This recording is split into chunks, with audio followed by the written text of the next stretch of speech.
So it gives me great pleasure today to introduce our old friend, actually. One of the last meetings we had was me, you, and the Diet Coke man, Yeah, which was yeah, weird. a while ago. But I'm going to introduce you today to brand design, brand guru, Stu from Nomad Studios. Studio. Yeah, Studio. Studios eventually. yeah, yeah, maybe. All around the world. Well, you've got offices around the world, don't you? No, no, Oh, we've got people around the world. people around the world, eh?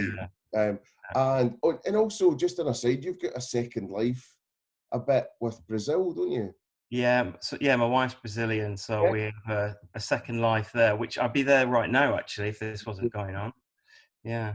Oh, nightmare. Well, Yeah. today what we're going to talk about, and it's over to you in the main, and I'll chip Mhm. in, but we've done a module one already, as I think Mm. I explained to you earlier, and we've done brand DNA and how to set up your brand DNA, and we're thinking about hospitality. Mm.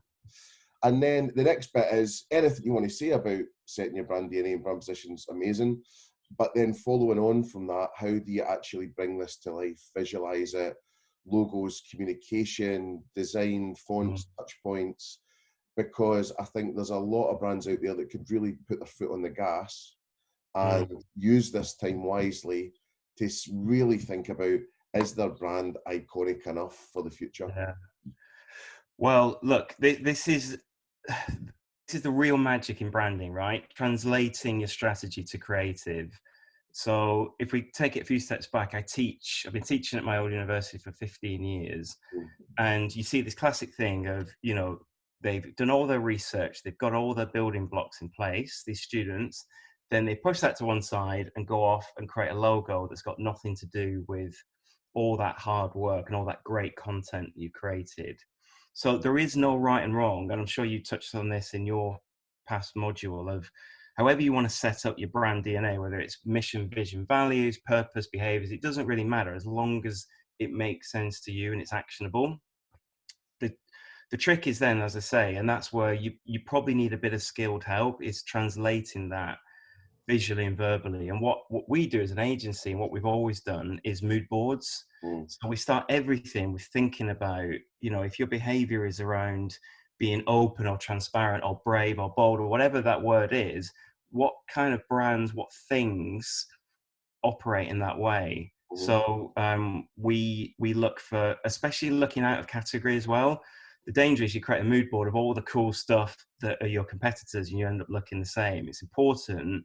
We call it shifting neighborhoods, that you look for really different categories Yeah. and bring that back. So an example of that is we created a juice brand with the Diet Coke man, the beautiful man from the Diet Coke ads. And, our benchmarking showed that, we're just saturated with juice products and they're all worthy and they all look the same. And what we found actually as inspiration was what was happening with hipster beer, Beavertown, the illustrations, the hipster vibe, how they'd completely disrupted an industry of lager and made them all look really boring and samey. And we thought, how can we take that and bring that into juices? So it's not copying, it's not literal, but it's a mindset shift. So those things are really interesting, to look as far out of category as possible, find really interesting abstract thoughts, ideas, visuals, and then think about how that becomes relevant for your brand. So we tend to do that as, you do a whole mood on logos, on iconography, on imagery, on tone, on photography, on illustration. And then you start to look at that and think what excites you and what could work. And then you can filter that noise down to one master board, and that we would call the creative brief. So there's no original creative done at this point, but you spent a lot of time thinking about translating the work you've done, the words, the building blocks, the DNA, whatever you want to call it. And you've got a kind of sense of the world you want to operate in. So that's the first thing. So I Cool. keep going. Yeah, well, I mean, I guess just a couple of things on that. I think a lot of people just do make that mistake because a lot of in the same neighborhood, which I think is a great Yeah. sort of analogy, and you get these briefs a lot, which is, God, Leon's doing great stuff. How Yeah, can we be more Leon? How can we more Pret? How yeah, can we more Itsu? And I think after, you know, everything that's been going on and brands doing good things, I think, you know, there's going to be even more of those kind of briefs. So I think yeah. that's an interesting idea. Is there ever a stage where, you know, someone would say, like, I want to be so unique, sort of like Prince never listened to another Mm. music, right? Apparently, that they would just not even want that mood board guidance. They'd want you just to I've start. never had I've never had that. But the thing is, you know, if a client said to me, Leon's doing something amazing, we might benchmark Leon, but that wouldn't make it onto the mood board. So I think there's two very different things. There's a competitor benchmark, which is really important. And I can share some stuff with you after. We do color wheels. So all of your competitors operate in these color areas, and we find the areas that aren't being used. Mhm. So, you know, all of your competitors have got this kind of typography, this kind of illustration, but that will say, that will give us the argument, the case to say, so that's why we're not doing this and we're going to do that. Yeah. But it's very important that that is benchmarking to help you find the white space rather than going, oh, they're great, let's be more like them. So we just rebranded a really posh private school in Uppingham, and the brief was to leapfrog the competition, to do something so out there that it will take the competition so long to catch up that by the time they have, we've already moved on. How do you do that? Well, if you look at all the other school brands, they all operate in the same way. You know, Yeah. pictures of architecture, picture students. So you that gets you nowhere in some instances. And then we look at the tech industry and look at Airbnb and think Mm. how they're creating this warm, you know, engaging brand that's human centric, that is, you know, taking something that's quite basic, like, you know, staying in a room, and turn it into something really philosophical, like belonging somewhere. Yeah. And you start to look for the code, we call it the code of those different industries, and bring that back. And that's where you get to something really unique, and not copying. I think you can never, ever, ever copy. It's just professionally a no-no. So that's why benchmark your competition, but look for your inspiration really out of category, in different areas. It was a great phrase. You can't beat what you copy, Yeah, which is yeah, one, you know. And if you look at Eat, yeah, you know, they didn't copy, but they took a lot of inspiration from Pret, for example, and then fast forward exactly. 4 years and Pret's bought them, you know. So But I think it just gives you anxiety as well. If you start thinking about how great everyone else is and how rubbish your stuff is, it mentally is not the right way to go. I think you've got to look for the weaknesses in the competition as well. But I think thinking of it as code, like the code of a website, is interesting. How are these brands made up? What are the building blocks, and why are they successful? So the Pret thing is all about organic, you know, this giving the sense of healthy food, and that comes, you know, they've nailed it with the imagery that they've got, and that's been so copied. But again, if you break that down, the message of that is, you know, showing people the wholesomeness of the raw ingredients. yeah. And there's a million ways to do that, you know. So understand the code and then reappropriate that for you, but in very different ways. So going back then, so you've got mood boards, you're Yeah, going benchmarking. benchmarking, Yeah, neighborhoods, which is amazing, and yeah, then going in in neighborhoods. color wheels and starting to Yeah. think about that. That was an interesting one. It might even have been when I was at Pret, you know. Someone came in anyway and showed us, but you know the Coldplay, the X and Y, Mm, the X and Y, which is the little blocks, yeah. and they showed us Pret and other competitors in that form. And I Wow. remember seeing like Cafe Nero like that, Costa. Yeah. That was in back to colour wheels. That was a big decision, which was Costa have got similar colourways to Pret and a lot, Mm, it ain't a million miles away. yeah. Um, Exactly. so that was a tough decision, but we stuck it out and just stayed Yeah. with colours. But you know, Well, it's that's an interesting one, because we have in, you know, as our Nomad brand has been copied a few times by competitor agencies. You know, the tone, the things we're saying. So the question is, do you change or do you stick? And we've gone, we're not, we're going to stick. We're going to go all in. You know, we created this. We're going to get behind it. So yeah, I think if people are copying you, see it as a you know, that you're doing something good, you're doing something right, and stay true to, you know, don't shift, because that means there's value in your assets. And another anecdote, with the Premier League brand we created, the colors that we chose are as recognizable because of the way they're used as the logo over a 3-year period. So the value of Wow. your brand assets is not just the logo, it's every single bit of it, and how they're used in a unique way help people to recognize that brand. So Yeah. Pret now you have got to almost, if you just saw the purple, you'd know it was Pret. If you saw the star, you definitely know it was Pret. Mm. You know, they've got those assets and they just, you know, they just repeat, repeat, repeat, repeat, repeat.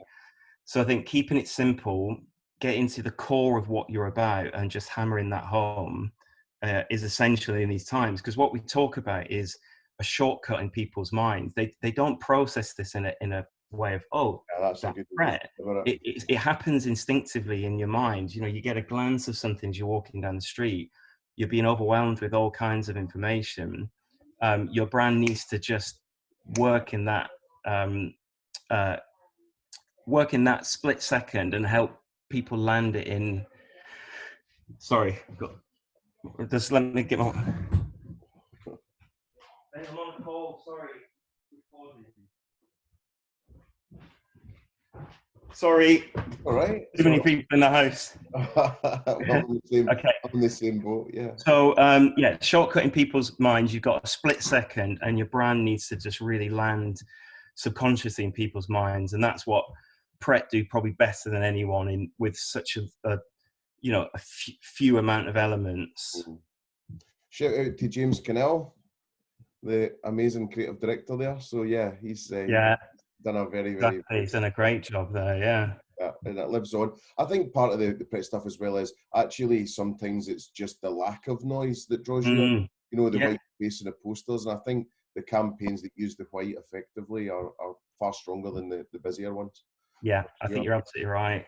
And again, if you were to benchmark, so tone of voice is probably the biggest weapon we have now in branding, more than color, more than logo, is what you say and how you say it. I've just seen that whole campaign for the oat milk thing, and I think we're at peak tone of voice. Yeah. You know, it's like, I think we're all fed up with this innocent, you know, innocent created it, and it's been copied to death, and it's just Whackaging. We could call it. Yeah, wackaging and all that. It just feels easy and expected, and I think we're just switching off to that. So again, that's where benchmarking would come in really helpful. You'd look at your competitors, yeah. you might start off going, oh God, they're all doing really well. You put them on the board and you go, actually, they're all doing exactly the same thing. You know, there's a huge space here for us just to be actually caring or honest or from the heart or something. So I encourage you all to, yeah, the benchmarking is really, really helpful to find, to put your mind at ease and go, actually, it's not as good as I thought it was. Yeah. They're all kind of hovering around a similar area. And actually, if we just pivot here, we've got a ton of white space to operate in, but not going too far that people don't get it and it becomes abstract and weird. You don't want to go too far out of category that you confuse people. There's a code to food and beverage, hospitality, you know, and you need to stay within that to a certain degree, unless you're doing something really out there. But I think in these times, we just need to be helping people understand what the offer is, and yeah. Well, just thinking about the sort of the assets and the logo and things like that, where do you sort of stand? So let's say, I don't know, Cafe Rouge came to see you. I don't know. I mean, what would help you with the decision if the colorways had to change or the logo had to change, or because what you see a lot in food and drink as well is it's the weirdest thing, right? Where someone new comes in, right? And they go, right, we need to do the brand work because it isn't working or whatever. You do it. And then they go, right, well, what we need is a new logo. And then someone up high goes, wait a minute, we can't afford to refit all these stores. Yeah. What we'll do is we'll change it on the website and we'll change it on the menu. And you know, everyone will know. And then you've got this absolute juxtaposition of, Yeah. you know, I think there's been quite a few brands doing that. So Yeah. how would you approach that? Well, look, so there's something about logos which is fascinating, that it, you know, changing a logo can terrify grown men and women. And my stance is always, you know, a lot of the work we do, say with Sky or um, lots of brands, we don't actually change the logo, we change everything else around it. And I think if the brand's not working, chances are it's the product, not the logo, that's not working. There are some things, you know, whether bad reputation or it's just old and it's not aged well.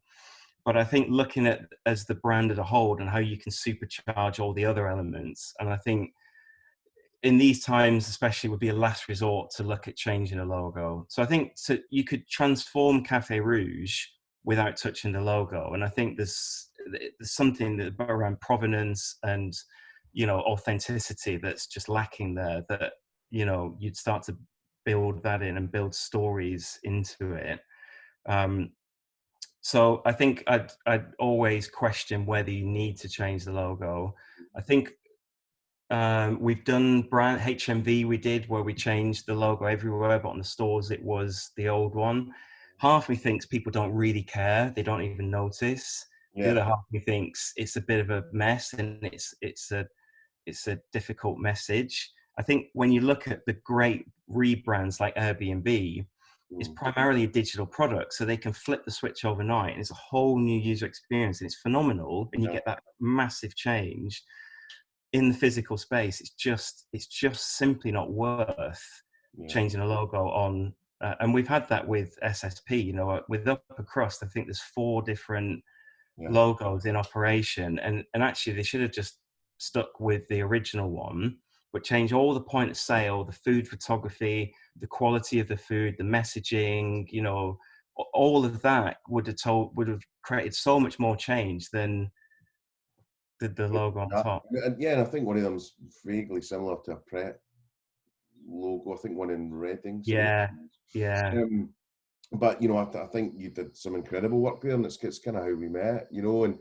yeah. really kind of freshened it up. But I don't really know what's going on with it now. But yeah, I think that's a good point, which is then part of that creative brief is maybe sense checking the logo, but if physically you just can't do it, then Yeah. do everything else around it. Well, think why are you doing it? You know, are you changing your offer? Mm, Have you got reputational issues?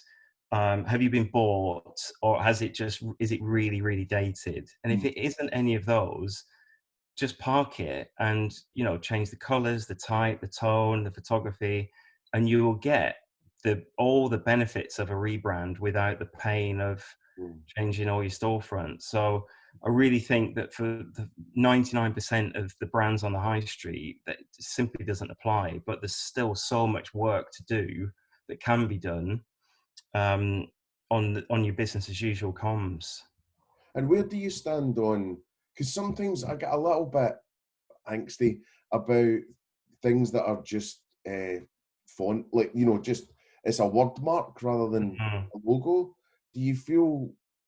Well, I mean, I guess it's to try and figure out. Do you always feel that it needs a bit of a kink? It needs something ownable within it, or is there some Yeah, kind of well, I gap think you with need, it? Or the common practice is you'd have at least an icon with it, and that will help you in, you know, all kinds of different touch points. The way we're doing brands now is kind of very modular, so it's a kit of parts that gets more complex as the space increases. So if you start with a favicon, if you take Pret, you've just got the star with the purple background. If mm, you've got a signage, you could have Pret a Manger, freshly baked, whatever. You know, you can have a bigger message there, and it's how that just packs down depending on space, but it's a coherent message. So that's the thing to do, is to make sure that, you know, think of your smallest case touch point and build for that, because you know it will work big. So it's got to be simple, but it's got to be ownable and recognizable. And that's where you say a kink or something like that. That's why we put kinks in logos, or we put squiggles, or we put things on, mm. is so that people remember, it sticks in their minds, rather than a simple word mark which doesn't. You know, if you take McDonald's, they've done a really good job of that. Rebrand is actually pretty good, you know, going from the plastic red to this warm green, yeah, the Helvetica font, but they've still got the golden arches, which has got all of that Americana. Whether you love or hate McDonald's, mm, it imbues meaning, and that only happens over time. So yeah, they would never get rid of the arches and just have a simple word mark. yeah. And again, it's knowing when to use those different elements. Because that was So something again, that we had at lastminute.com, you know, where we had it in the din middle shift, I think it was. But we actually didn't have that icon. So I ran into real difficulties when I was yeah, trying to do the mobile tile or the favicon, or difficult. on the thing, on the Yeah, web address, and it was like, oh, what you doing? And we were making up like play buttons, and then we had LM, and it didn't mean anything. And so it is dead handy that you've got Nando's, and then you've got the the sort of chicken. Yeah. chicken, you know. Also, if you don't have the chicken and then you ask a brand agency to come up with a chicken, it's so difficult because it's such an abstract thing to retrofit that on, that not they were like, well, why would you have a chicken? When they did it, it's like, oh, chicken, cool. If you didn't have it and then 2 years later we go, we think you should have a chicken, they'd be like, why? So you've got to do it at the same time, or it's just really difficult to bolt that on after. Yeah, yeah, And that's why I think having a bit of expert help, if we take this right back, you've got your brand DNA, you need to do your benchmarking, your mood boards, then you've got to do some creative. I think you need, whether that's a freelance designer or an agency, you need someone to help you with that shift through those bits. And then what would be really smart thing to do is to map out all of your touch points and think about where this brand needs to live, what it needs to do, and what it needs to say yeah. before you start creating. So if you just think of, coffee cups, receipts, app, storefronts, point of sale, wobblers, whatever those things are, and then the designers will make sure that it works in that world. I think another thing I've seen is the client almost getting too involved as well in that process. And I know they need to be happy, but having worked with Simon Thompson, amazing marketing guy, was at Apple, and he was my boss at Last Minute and all that. He ended up doing Power of Dreams with Wyden and Kennedy and all that. Mm, He was brilliant, where he just was like, do you know what? It scared the life out of me sometimes, but I mm, always trusted my agency and I let them run with it. I think we see it a lot in hospitality, that operators rule the roost, mm. and then sort of almost pragmaticness comes in, where or pragmacy, I don't know what Pragmatism. that is. Yeah, Pragmatism, yeah. yes. Making up words here. So I think from that point of view, I mean, what are you seeing? Do you create this beautiful looking baby and then someone draws a moustache on it, or what? Well, it's definitely familiar. I know what you're saying. We encourage um, clients to be as involved as possible, because we say, look, no one knows your business better than you. So it's a double-edged sword, in a sense of, we have to do this together. We really want your input, but you have to trust us. Don't trust research. There's no point paying for an agency and then getting a bunch of strangers in a room who came for the 50 quid and for free biscuits to choose which route to go with. Yeah, We'll only do one route. We'll do the route that's right, rather than a beauty parade. So I think there's two things: is come with us on the journey, but trust your agency and know when to let them lead and not water down. yeah, Because I think, especially in the comms, when it gets, the copy gets rewritten and you've lost that initial spark of awkward magic that the creatives had, and now it's got the price point 3 times and the type's bigger, it does get spoiled. So I think it's that fine balance of input is essential, but trust and giving a bit of space is essential as well. and then what about the difference between branding and then online, how that translates to online, and then also how that translates to, like, communications and campaigns through the year, and how do you see all Mm. that living together? Well, they are one thing. It's as simple as that for us. So there is no digital. It is just one thing Yep. spread out across a bunch of channels. What we tend to do now is in the past, you'd do a brand job. Hey, it's been 10 years. Can you rebrand us? Yeah, there you go. Here's the guidelines. See you later. See you in 10 years.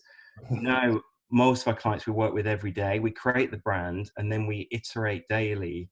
So it's what we say now is when you get your new brand, that is day one. It doesn't stop. It's only just starting. So you've got to invest in that new brand every single day on every channel, and you've got to keep iterating and tweaking it, and that way you spread that cost so you don't get that huge 10 yearly big change, but you're doing that daily. That's the first thing. So brand iterates and changes without people noticing, um, and then the message is joined up. So it is one message, all based on your strategy, based on your behaviors, based on your brand story, and then you're just iterating off that. And you want to be as close to that as possible every time.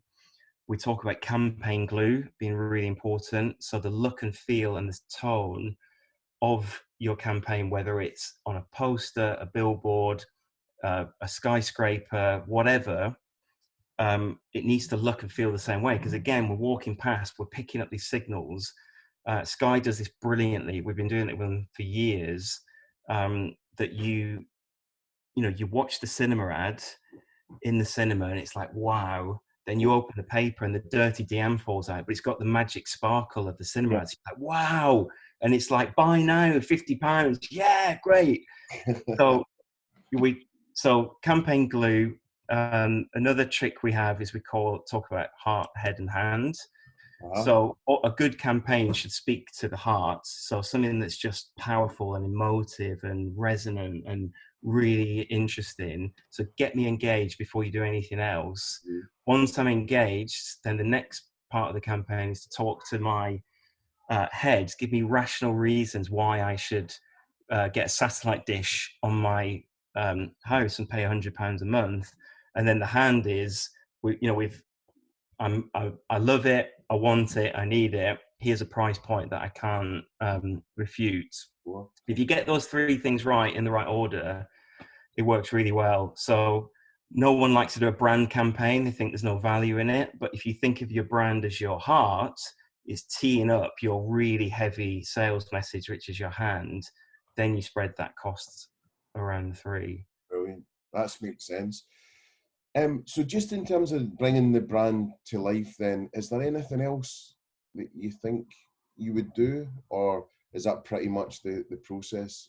Well, no, I mean, there's a lot more. Look, we tend to do, so once you've got all your stuff that we've talked about, you need to create your original creative. And I think whether that's one or two routes, we tend to think about putting all of our love and energy into getting the one right, rather than, you could be this or that, the other. No, we've done all of that work. So we're not going to be the other or that. We need to be this. So we've done that heavy lifting. So we need to bring this to life. And then you have to trust your gut. You have to, go back and, it probably is a brave decision because you've found white space where no one's operating. So it's going to feel different. Be comfortable with that you've done your homework, and then bring that to life in the most single-minded way possible. So one of the big mistakes that bigger brands make is they get people like us to do the rebrand. Boom, that's a whole new message for consumers to understand, really complicated. Then they get the ad agency in, and the ad agency go and tell a completely different story to that. And actually what you need to tell is your brand story. This is our brand story. This is why we've changed. This is what change is about. These are reasons to believe in that change, that it's not just a makeover. And then you need to think about really, often proof points in the calendar of why we should believe in that change. Because I think we're all skeptical by nature that, you've changed, it's just lipstick on a pig. So we need to make sure that if we're all about provenance, say back to the Cafe Rouge thing, we're telling provenance stories all the time. We're bringing in fresh French produce. We've got French chefs. We've got French waiters. We've got brilliant sommelier. You've got to hammer that story and don't tell any other story than that. So it could be dead simple. If provenance is your thing, every single touch point, every single thing is an opportunity to tell that story, whether it's the back of a receipt whether it's a placemat, whether it's a whatever, tell that story. Repeat, repeat, repeat, repeat, repeat. Think about Pret, think about Apple. They Yeah, just go bang, you know. yeah, same thing. I was kind of just flipping some words in my head there, but provenance from Provence would be quite nice. Yeah, there you go. There you go. So you've got your tone of voice there, you know. But That's then don't start talking about fish and chips or 2 for 1s, or yeah, you've got to stay on message. So if it's 2 for 1, do it in a French way, or yeah, yeah. wrap it all up in. Are you going to do that? You going to do the accent? Do the No, I'm absolutely not going to do that. well, no, I mean, I think that's brilliant advice. I Right. think that's really good, and we'll be able to sort of summarise that. But there was a couple of other things I was going to ask you as well, because we've not spoke for a long time, and you've done amazing things. So, you were responsible for working on some great things. So it would be good to just talk about that for a wee sec. But you've got Premier League, you've got Sky. Mm, Um, so Premier League, we're talking the iconic new Jaggy yeah, lane with the yeah, blue and the green. yeah, Is the blue and the green's the main home strip, isn't it? yeah. So we did. That was 5 years ago. We did. So that was a full, proper, massive rebrand, going from the Barclays Premier League to a title sponsor-free Premier League.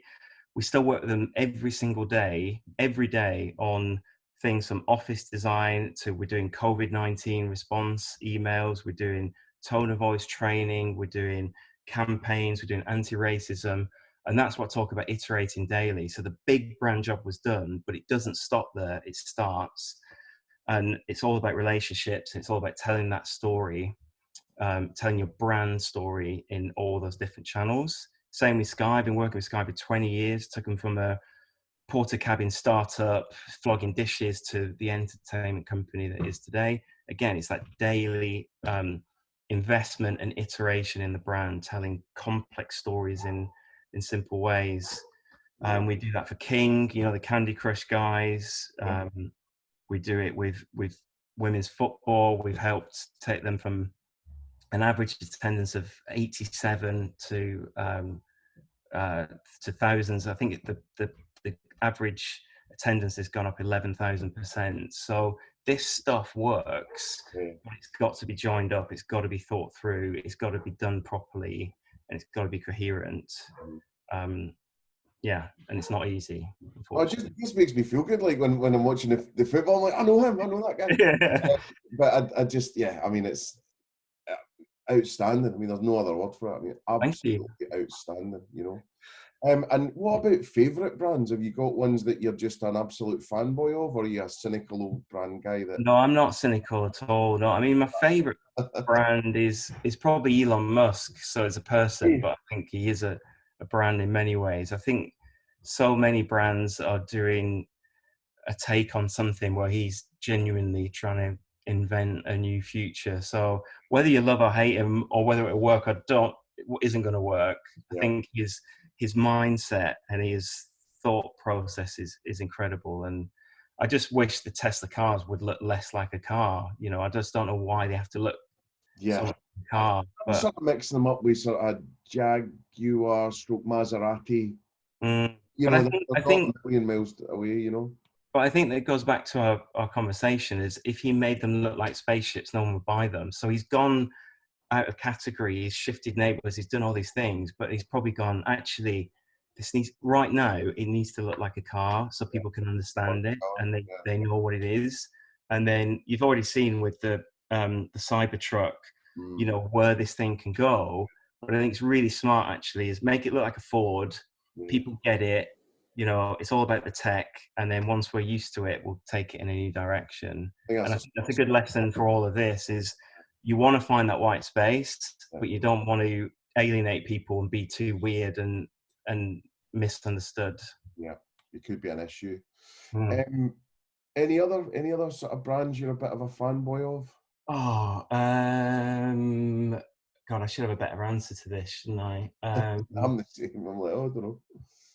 There are, but my mind's gone blank. Yeah, I mean, I think actually the stuff like Amazon, which the branding is awful, but the product is just phenomenal. Right. So I think we tend to now love brands for what they do for us rather than what they look like. Mm. I think Apple gets a bit bashed, you know, for being a bit cold and a bit distant and a bit premium. Yeah.